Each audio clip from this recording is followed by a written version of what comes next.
In this video, we're going to create something in FreeCAD and then export that as an STL and take that into Blender and render it. And I'll show you how to do all of that. I'm not going to focus on the creation of the part. I'm just making a part that something to render, and then I'll show you how to render it in Blender in detail. Okay, I'm just going to make something that I can render in Blender. So I want to make something that's fairly simple but has some features to it so that we can render it and get something that looks decent in Blender. The point of this video is really to show you how to get it from FreeCAD into Blender and how to render it in Blender so you got something that looks pretty cool. So I'm not going to do a whole lot of messing around with this. I'm just going to make something very quickly, and then I'm going to use that something to I'm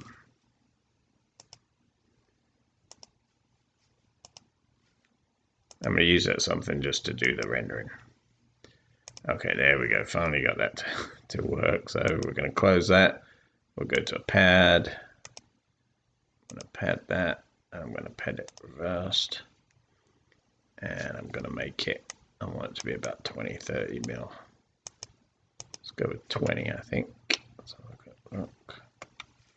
Yeah, let's go with 30. I think 30 will be a good number. And then I'm going to make something that has a web on it, I think. I think those will look cool. So let's go ahead and do that. Create another sketch. We'll do it in this plane. So, okay, and we're going to make something that goes like this. It comes up here, goes here.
so now we have a shape that I think will look reasonable once we do some stuff with it. Actually, I'm going to do one more thing here. I'm going to put a chamfer around there. And I'm going to make that chamfer a little bit bigger. And I'm going to add this surface too. Okay. There, just to give it a little bit of feature. And so you can see we've already got something made. So now let's assume we want to render this in Blender. We want to make it look cool in Blender. And for those of you who haven't used Blender, I'll put a link to it in the description so you can download it. And you'll see it's another fantastic piece of open source software. So all we're going to do is we make sure we have our body selected. And we say File and Export. And we're going to export this as an STL.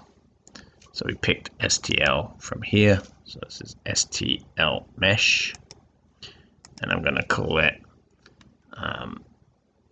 gizmo.stl. And we'll save that guy. And we'll just save this so we can come back to it if we wanted to. And again, this is just something I think will look okay in Blender. It's not anything that has to be accurate for me. But of course, you can take any of your STL models, anything that you're 3D printing, you can take that model and render it in Blender, and I'm going to show you how to do that. Okay, so this is Blender, and for those of you who haven't seen it before, it can look a little intimidating, but if you just follow my lead here, once you start working with Blender, you'll realize that many of the key presses, many of the ways that it does things are the same in each of the workspaces. You will also notice that for moving things around and manipulating it, it's quite easy if you use the planes that you used to in FreeCAD.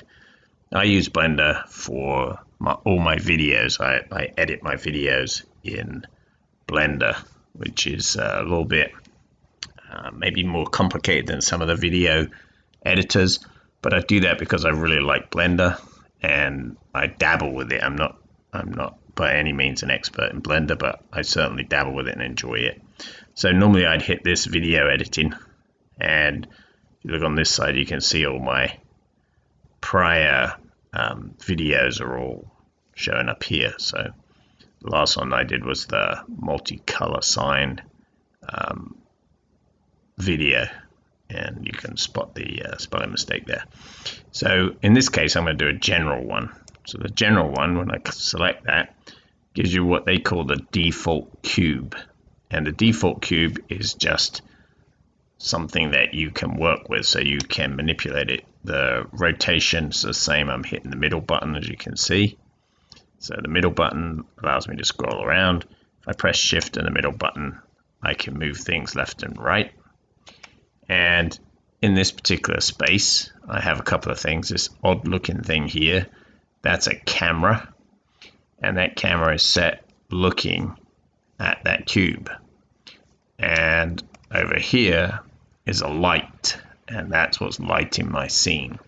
Now right now you can't see how my scene would look, but if I hit this button over here, so there are buttons at the top here that allow you to select different viewport shadings. So this one is the rendered view, and that's how you see what the final picture will look like. So if I render that, the cube's not very exciting, but that's kind of how it looks.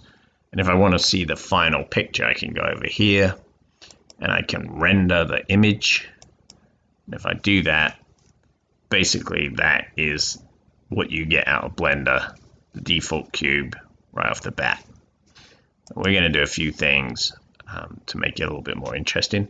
First thing we're going to do is we're going to import our model. So I'm going to say File and Import, and I'm importing an STL because that's what I saved it as. So in my STL, I need to go find where I saved that guy, and I called it Gizmo, if you remember. So I'm going to import that. Now I've imported my model. And you can see it's quite a bit bigger than the default cube. So I can scale it. I can make it a different size if I want to. It certainly is possible. If I do that, I just press S and I can just scale. And we're done there. So all I did was hit S and then just hold the mouse down, move it in to get the sort of size that I want. Now, of course, if I do a render view, I render my image, you're going to see that off the bat, the camera's too close. I can still see the default cube in there. And now this structure on the outside is actually my part. So we've got to relocate the camera. We've got to relocate the light source. And actually, I'm going to scale down a little more because I think I'm still too big there. That's good. And then I can zoom in. So you can see the size of that cube compared to the piece I have here. So if I scale that even further, I'm just going to scale so we're not so massive compared to the cube. And then zoom in. And great. Now what I'm going to do is I'm going to take this cube and I'm going to move it. And you can see these lines here, this green line and this red line. The red line is the x-axis. You can tell that because if you look up at this little WCS up here, you can see Z or Z is blue. You can see Y is green. And you can see X is red. So this is the x-axis. So if I want to move something along the x-axis, I can move it along that line. If I want to move it in the y-axis, I can move it along that line. So I'm going to move this cube. And if you watch, when I select the cube, it selects it on its own. And to move is G for grab. And then Y for the direction that I want to move it in. And I'll just slide it along. And there we have our cube is now next to our piece. And I'm going to take a look at it through the camera view. I'm going to render it. So we can take a look at it now, see what we have. So now if you look, we're still close, but we can see our part and we can still see a piece of that cube. So in Blender, we have a couple of options with these views. So I can look at it just from a modeled view. I can look at it in my look dev view. This allows me to see the material preview. So if I have materials assigned to it, I'll be able to see them there. And then the fully rendered view. The downside of using a rendered view all the time is it makes the computer work harder. So if you have a slow computer, that's going to be really slow to move that around. You also have a wireframe view. So if I do that, now I can see my model and the STL lines on there. So now we know how to move the part around. We can also move any of the other objects. So we can move the light around, the light here. If you look at on this right hand side, it shows you all the parts that are actually in this scene. So the gizmo, the cube, the camera, and the light are easily selected from over here. The light itself, I can move that the exact same way I just moved that cube, and the camera too. Then I have one other thing I can do is I can look at it as if I'm looking through the camera by selecting this little camera over here. It says toggle the camera view, and the shortcut is the number pad 0. And there inside I can see what we'll see in the camera. So remember when we rendered it, we could see this part and we could see that this cube was in our scene.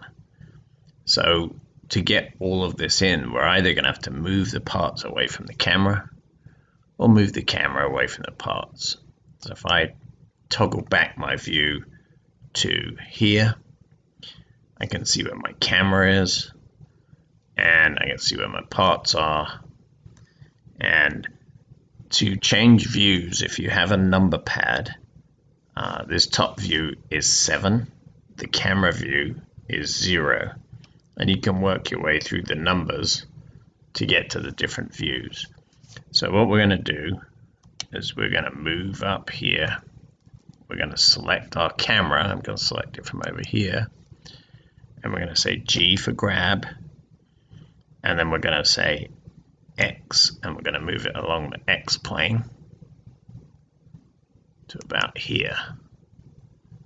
And then we're going to have another look in our camera view, and we're going to see that that's still not far enough away. So if I want to move it in the X and Y position, I say G for grab and Shift Z. So you got X, Y, and Z that you can move in. If you do a Shift and that direction, X, Y, or Z, it'll move it in the other two, but not that one. So I'm going to do that, and then I can move it back here somewhere.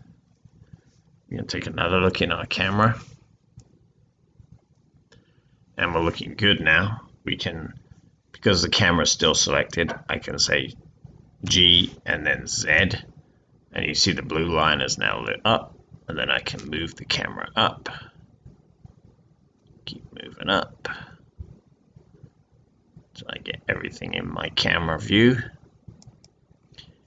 and I can say G and Shift Z and just shift that along this way a little bit. So I'm just doing the same thing we did from the top view, but now I'm doing it in the camera view, so I can still move things around till I get it just where I want to see it.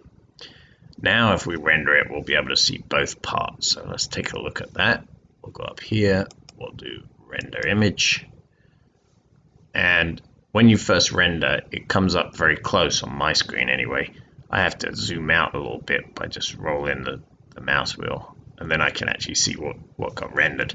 So you can see it has rendered quite nicely this and this in the scene, and so I think we're in good shape there. And now we're kind of boring that we just got this, we just have this color here. And so what I'm going to do is I'm going to pick a view that I like. We'll go with that one. So I'm going to apply some colors to these pieces, and I'll show you how to do that. So first things first, we're going to select the gizmo. I can either click on the gizmo there or click on it up here. And then on this area here, these are all properties for things. So if you look here now, the gizmo is selected, and this is the object properties. So it's transform, so I could move it from here if I wanted to. There's lots of information on what it's doing there. But the thing I want to be able to do is I want to go to its material properties, which is this little ball thing down here. Click that, and you can see it doesn't have any material assigned to it.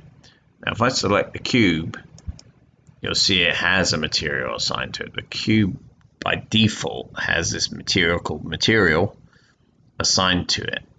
So we can give this a base color by selecting the color here, and I'm just going to pick it as a light blue color.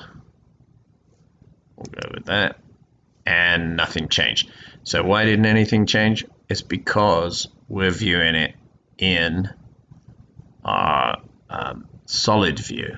So if we view it in our material preview, now I can see the color that's on there. Now there is a way, if I wanted this color and this color to be exactly the same, I can just select this part, and then from this drop down list I can select material, and now they both have the same material applied to them. So that's good if you want them to be the exact same. Now if I don't want that to be the case, I'm gonna get rid of that material from this guy. The material still exists and it's still applied to that guy there. So now I'm gonna create a new material, and when I do that, it picks some defaults right away. And I'm going to pick a color. I'm going to pick it as a light yellow. There we go. And now straight away we can look at what does our rendered image look like. So now you can see we already have colors. But one thing that's kind of weird is we have some shadow here. But there's no shadows down here. Why is that? Well, in Blender, these guys are just sitting in space, in an infinite space. There's no floor. So they're not sitting on top of anything. So what we need to do is we need to add a floor. And to do that, we're going to say add a mesh. It's going to be a plane. You can see the plane dropped in. We're going to use that S to scale that plane. And we'll just drag that out until we get the plane to be as big as we want it to be. And great. Now we have a floor. And one of the things to look at is you see it's in space. So the floor is actually sitting at 0, 0.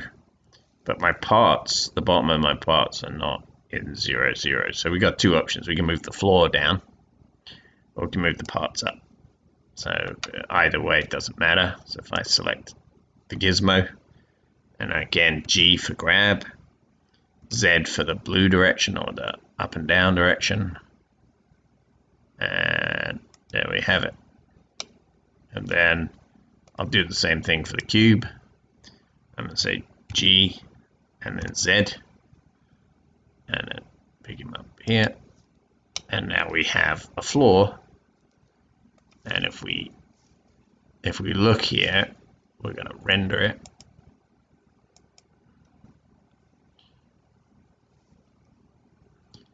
Now we have shadows onto our floor. And of course the floor has an end. So there you can see that the floor is actually stopping there. So if we wanted to make a wall that came up the back to sort of put it into a box, if you like, I'll show you how to do that.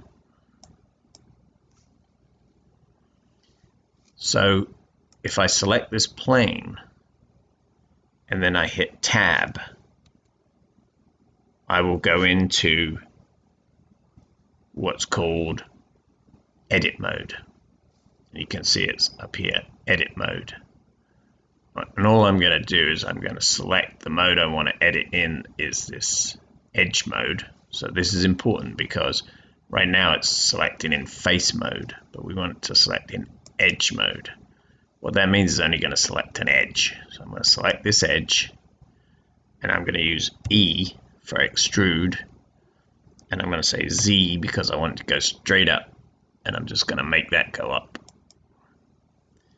So now we have a back wall. Then I'm going to select this edge. I'm going to say E and Z again, come straight up. We'll come up to about the same. And now I have a room.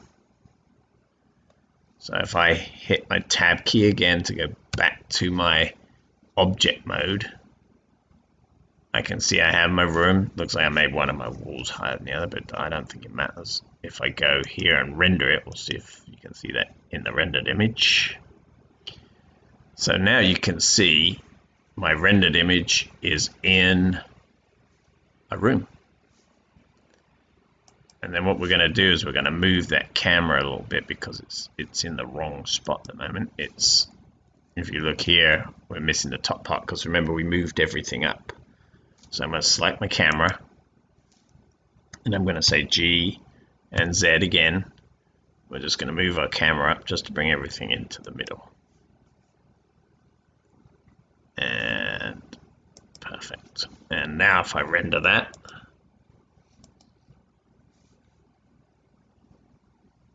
now you can see the render is pretty cool. We have all the shadows are in. There's shadows all throughout. And of course, now if I look at it in rendered view here, and I select the light, and I say G and Shift Z, so I'm not moving it up, but I'm just moving it around. you can see how the shadow moves around. I'm just going to take it there. And one other thing is, if you don't want these sharp edges to show up in the back here, there's a way to change that, and I'm going to show you that in a minute. So if we want to get rid of those harsh edges there, what we can do is we can select the plane, and we can do a thing called add in a modifier. So this little spanner or wrench, whatever you want to call it, is the modifier. And I can say add modifier and put a bevel, which is kind of like a chamfer addition in FreeCAD. Now if I add a bevel, what it's going to do is it's going to ask me how many segments do I want to add into that bevel. So right now it's just like a chamfer, if you look here. And if the more segments I add, the more like a radius it becomes. So if I say let's add 100, just for grins and giggles. And now you can see that's a much softer edge there. So if I go into our render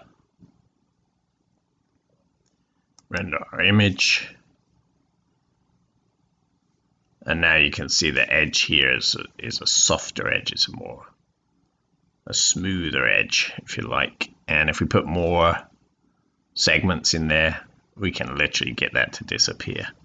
So I'm not going to go into too much detail with this, because it's up to you to try out some different things, put different colors in there, try different angles. One thing you can do very easily in Blender is animation, so you can get that to rotate. If you notice the Adventures in Creation opening title for my videos, that is done in Blender. It's a very simple animation. If you notice at the end of the videos, if you're one of those champions who actually get to the end of the videos, you will notice that I have a flag that flies with Adventures in Creation on it. That was done in Blender. All the animation, the simulation, you can actually simulate the wind. So I suggest, if you're interested in rendering and you're interested in displaying your models in a more rendered and lit way, with materials that you can add. These are just colors, but you can actually add materials with texture. I suggest looking into Blender and taking a look at that to enhance what you're creating in FreeCAD. So one other thing I wanted to show you in FreeCAD to give this a bit more interest. Obviously the cube is a bit boring there on its own. So if we select the cube and we say Shift D, we have another cube. And we can do the same thing for our gizmo. So if we say Shift D to duplicate, and now I have two gizmos. And what I'm able to do, I put that gizmo down too low. What I'm able to do is create multiple copies of the same thing, and we can place them with a little interest. I can say for this guy, I can say R to rotate around Z, which is the Z axis, and I can rotate him around the other way, and I can say move him out here perhaps, and drop him there, and move him down a little bit because he's up off the ground. And take a quick look how that's going to look. He's a little too close, so I'm going to take that guy and I'm going to move him into the back a little bit, and then I'm going to take this guy and I'm going to G for grab, Shift Z, so he's only moving in X and Y. I'll bring him over here into the light.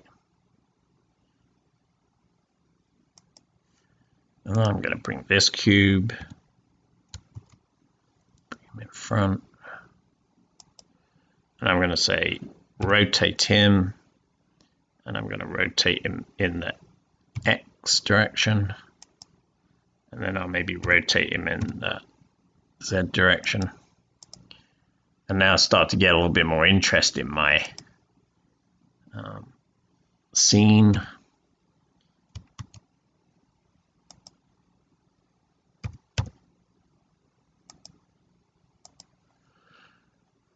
And I'm going to move my camera up a little bit, so I'm going to select the camera over here, just move it up, and I think we'll swing it to the left, so we'll move that this way a little bit. Just get something like that, and just for a little bit of interest. So now I can see both sides of my model. I've got some nice shadow going on. I'm going to render that.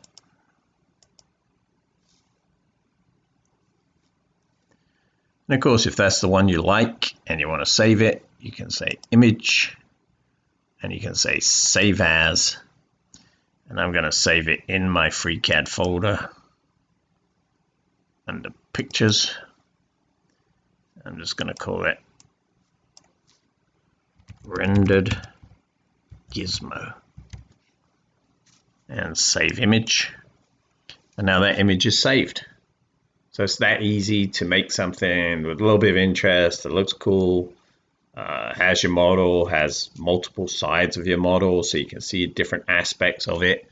A great visualization tool if you're trying to design something that you want to show someone what it looks like. This gives you a great opportunity to create something where you can show multiple aspects of it. And as I said, if you wanted to, you could actually animate it moving around very easily. Maybe we'll do that in another video. So if you've enjoyed this video, please give it a thumbs up, and of course subscribe to the channel if you haven't done so already. If you're interested in seeing more Blender stuff, leave a comment below and I'll add some more stuff. I can show you how to add materials and things and textures to the parts and things like that. Maybe that'll be interesting to do. So I hope you've enjoyed this video, a little bit different from the usual ones, but I thought it was fun and I thought it was something you'd enjoy seeing. Thanks.